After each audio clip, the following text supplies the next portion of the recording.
malaria di satu sisi jadi tantangannya menjadi unik karena Papua menjadi satu-satunya kantung yang harusnya kita bisa selesai bersihkan. Tinggal gimana caranya kita memperhatikan aspek sosial, aspek budaya, supaya kita bisa memastikan seluruh kabupaten kota di Papua ini bisa tereliminasi. Penggunaan kelambu berinsektisida dan indoor residual spraying atau IRS gitu ya kita singkatnya, ini memang kami nilai masih sangat efektif dan efisien sebagai upaya pengendalian malaria. Jadi kalau di dalam rumah dia udah terlindung tuh dengan kelambu berinsektisida dan IRS tadi. Tetapi kalau dia lagi melakukan aktivitas di luar rumah kan perlu perlindungan supaya mereka nggak kena gigit nyamuk di sana ya.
Sampai saat ini memang 80% dari kabupaten kota di Indonesia sudah bisa mencapai status eliminasi malaria. Nah, sisanya yang paling banyak ada di daerah Papua. Dari sisanya ini hampir sekitar 95% itu kejadiannya yang belum bisa kita selesaikan ada di Papua. Oleh karena itu, fokus dari program eliminasi malaria sekarang adalah bagaimana kita bisa menyelesaikan eliminasi malaria di tanah Papua.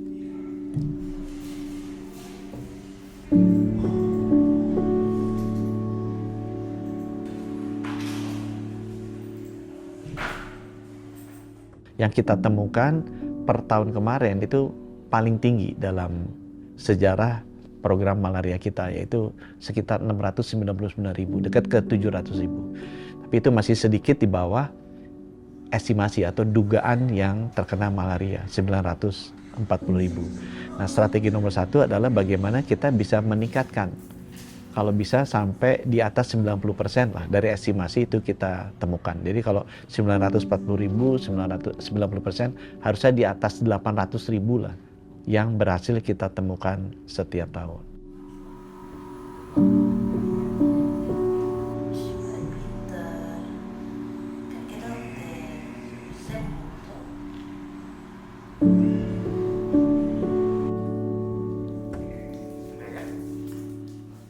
Kami berupaya untuk membuat inovasi gitu ya, kebijakan inovasi di sana kita singkat dengan strategi token.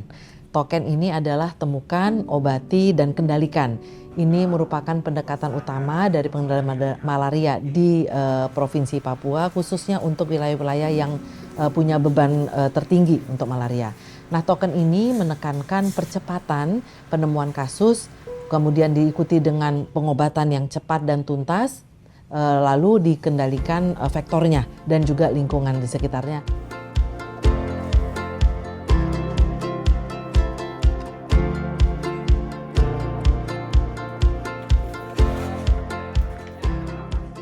Pengobatan keberhasilannya juga sangat tergantung kepada pasiennya sendiri. Bagaimana mereka bisa patuh untuk bisa mengkonsumsi obat, peran serta nakes yang tadi ya, untuk bisa mengawal pasien karena mereka tinggal dan berada di dekat dengan pasien, ini yang kami harapkan. Jadi kami meningkatkan kompetensi kader ini supaya mereka bisa melakukan pendekatan bagaimana mereka bisa mengadvokasi pasien untuk bisa ayo jangan karena udah kurang gejalanya, stop obatnya gitu.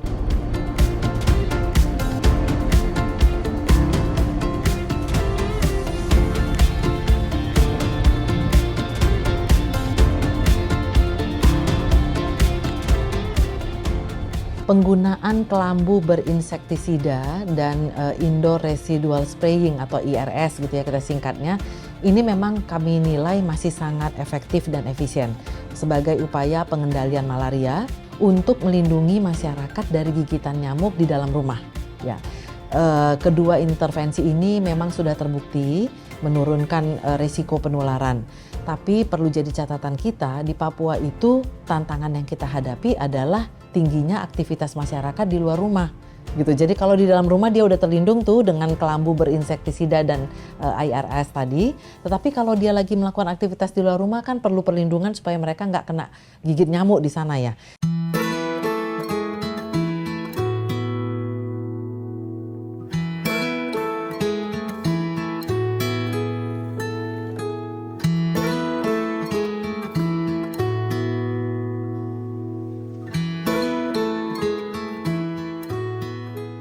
Jadi Papua itu tantangannya besar, daerahnya luas dan lagi curah hujan tinggi dan sebagainya, tentu itu sangat mempengaruhi.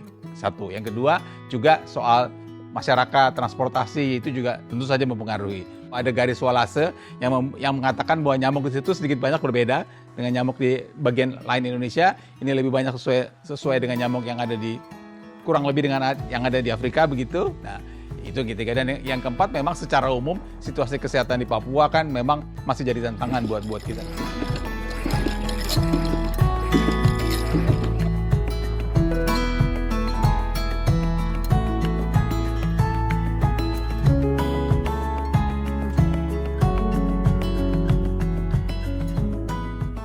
Ada pendekatan sosial budaya dengan masyarakat setempat supaya masyarakat setempat tahu bahwa ini masalahnya seperti ini dan bagaimana menanggulanginya. Dan tentu tidak bisa juga sesuatu yang keras. Jadi harus ada kesadaran dari masyarakat bahwa mereka menyadari bahwa malaria ini, karena di banyak tempat di Papua orang merasa bahwa malaria itu biasa begitu ya, sering ditemui, dipikir itu bagian dari kehidupan biasa. Dan kita mesti beri penjelasan bahwa malaria itu bisa dieliminasi dan sudah ada contoh.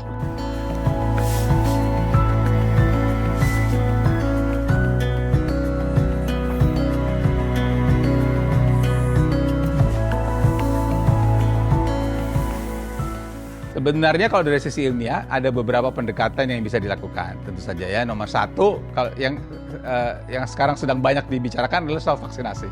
Yang kedua kan memang pakai kelambu yang berinsektisida. Ya, kalau kita baca dalam Global Malaria Report 2025 yang saya sebutkan tadi, maka sekarang sudah ada insektisida 2 di situ, bukan cuma 1, jadi double insektisida supaya bisa lebih baiklah fungsinya. Pendekatan ilmiah ketiga ya antara lain mass drug administration itu.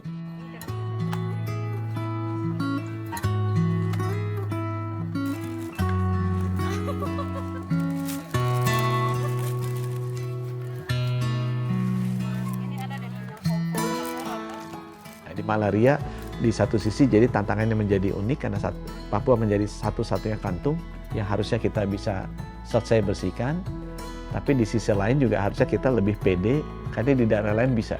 Tinggal gimana caranya kita memperhatikan aspek sosial, aspek budaya supaya kita bisa memastikan seluruh kabupaten kota di Papua ini bisa tereliminasi.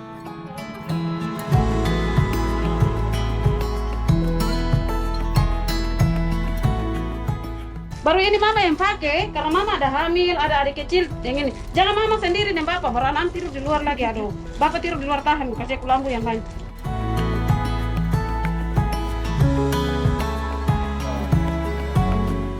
Di sana masyarakatnya itu asli banyakan dari kampung itu ya. Mereka ini juga biasanya aktivitas di malam hari itu banyak.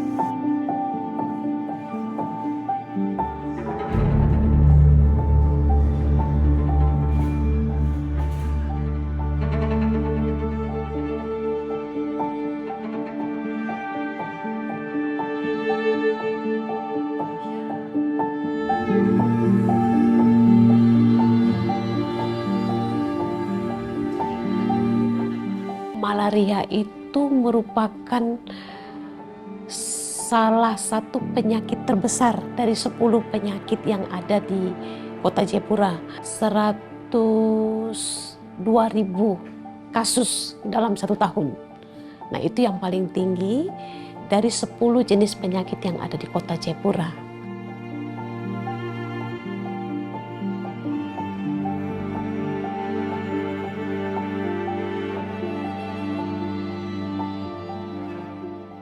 Kami kelurahannya ada 25, kampungnya ada 14. Tetapi ada juga kampung yang penyebaran malarianya kecil. Itu ada di tengah pantai. Tapi justru di daerah perbatasan yang berbatasan dengan PNG, kemudian berbatasan dengan Kabupaten Kerom, dan juga berbatasan dengan Kabupaten Jayapura, itu Muara Tami. Di sana lebih tinggi malarianya, apinya lebih dari 1/1000 penduduk.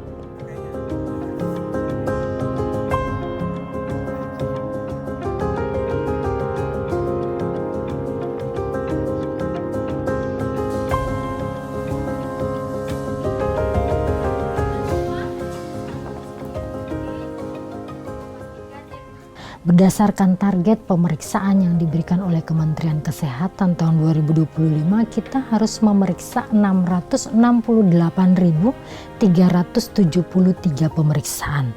Sampai Desember 2025 kita sudah memeriksa 380.842 pemeriksaan dan kita mendapat kasus positif 68.785 kasus.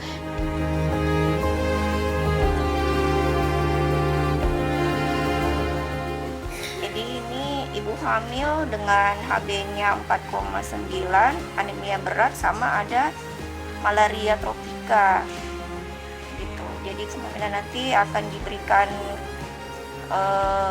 DHP oral minum tapi tanpa pemberian primakur.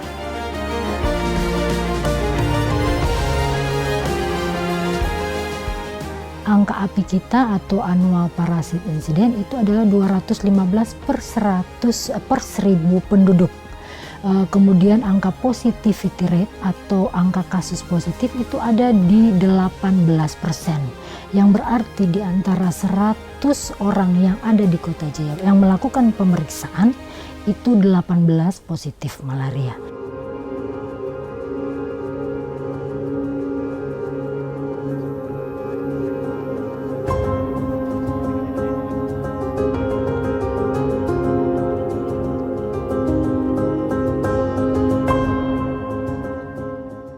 Nyamuk sebagai host yang membawa plasmodium malaria, kita berbicara manusia yang akan menjadi tempat penularan, terus kita berbicara lingkungan. Maka ketika kita berbicara tentang malaria, penyebabnya, penanggulangannya, kita berbicara 3 hal ini.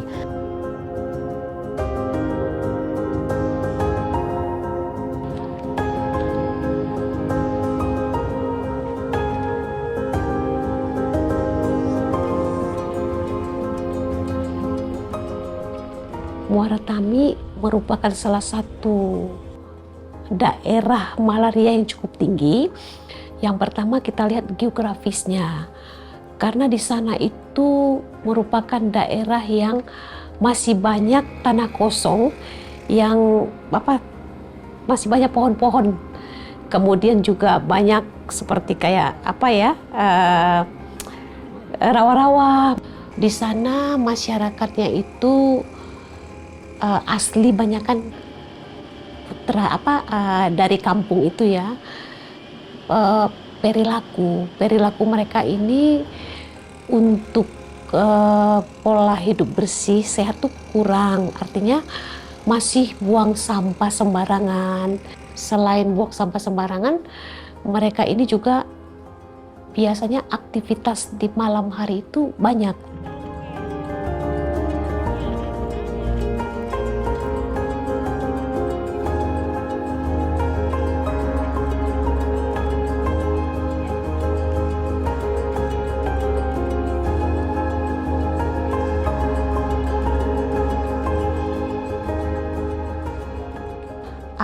ada namanya pembagian kelambu rutin.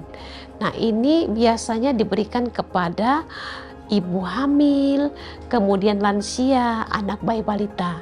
Tetapi ada juga pembagian kelambu massal, itu 3 tahun sekali. Baru ini mama yang pakai, karena mama ada hamil, ada adik kecil, yang ini. Jangan mama sendiri dan bapak, beranak tidur di luar lagi, aduh. Bapak tidur di luar tahan, kasih kelambu yang banyak. Kami berharap supaya ini masyarakat betul-betul memanfaatkannya. Jadi kami tetap menyuarakan bahwa kelambu sangat baik sekali untuk mencegah gigitan nyamuk malaria. Sehingga diharapkan kasus malaria menurun di kota Jayapura.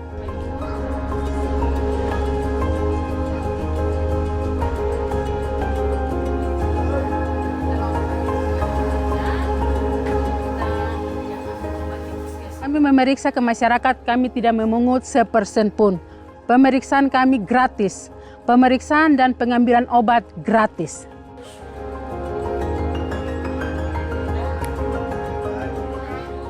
Periksa malaria saya sama suami, terus saya positif malaria tropika. Padahal gejala saya tidak merasakan gejala seperti yang pertama waktu saya kena mix.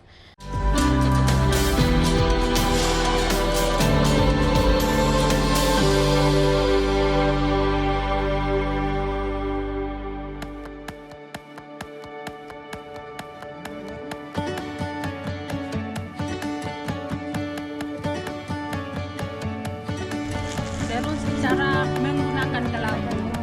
Ya. Nanti ke arah sana. Saya dan ini kami akan ke arah sana untuk pemeriksaan malaria. Nama saya Agustina Sadi. Saya kader dari Kelurahan Koya Barat, Distrik Moratami, Kota Jayapura.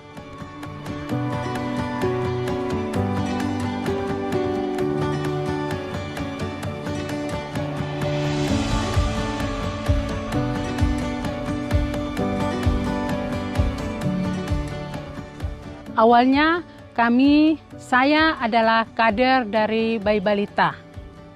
Karena kami punya pengalaman di kader bayi balita, akhirnya kami direkrut oleh Puskesmas Koya Barat untuk menjadi kader malaria.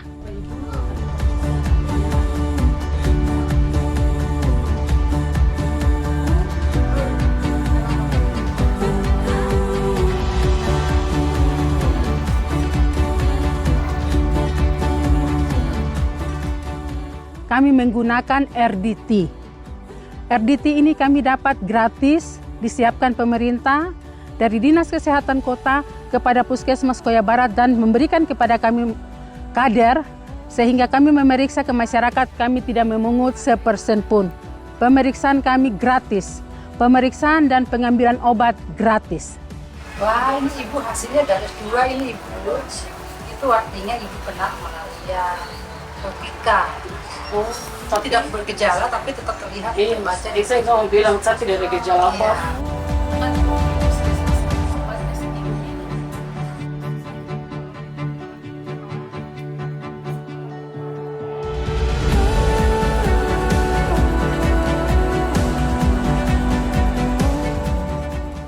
Jadi ada 3 jenis malaria. Yang pertama malaria tersiana, yang kedua malaria tropika, yang ketiga adalah mix. Mix ini gabungan malaria tersiana dan tropika. Cara minum obatnya sama dengan kita positif malaria tersiana. Ketika menemukan masyarakat ada kena malaria, yang pertama kami menjelaskan cara minum obat yang teratur dan baik. Malaria yang biru namanya DHP dan Primaquine yang coklat.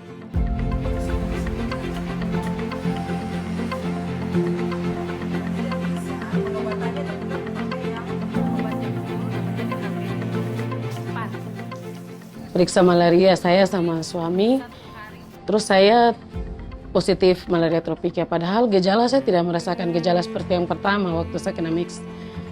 Saya tidak merasakan pusing, badan sakit pun tidak. Tapi setelah kadar malaria periksa, ternyata saya ada malaria tropika.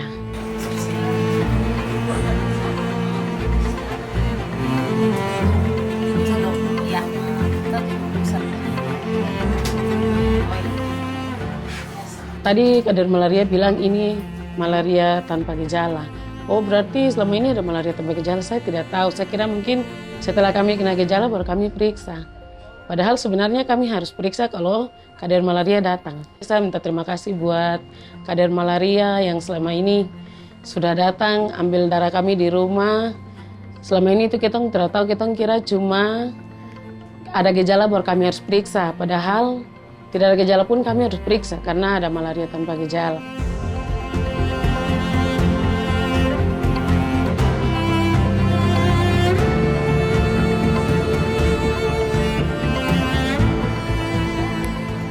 Jadi kedepannya kami harus bersih, lingkungan kami bersih, terus dikasih tahu oleh kader bahwa kelambu itu penting untuk kami pakai karena di rumah juga kami ada punya bayi. Jadi sebelum sudah jam 5 kami harus gantung kelambu sebelum tidur itu untuk mengantisipasi malaria supaya jangan lagi ada malaria begitu yang disampaikan oleh kader. Wajib sekali karena ibu lagi hamil, jadi wajib sekali ibu tidur di dalam kelambu. Sampai nanti ibu melahirkan bayinya yang dapat malaria ini banyak. Jadi supaya terhindar dari itu.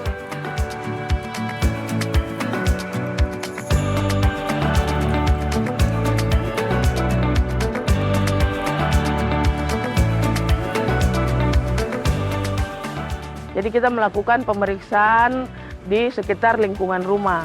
Apakah ada genangan-genangan air? Karena dari genangan air itu nyamuk dia berkembang di situ. Dari jentik langsung jadi nyamuk. Makanya bisa saja ibu hamil dia terkena malaria berulang-ulang.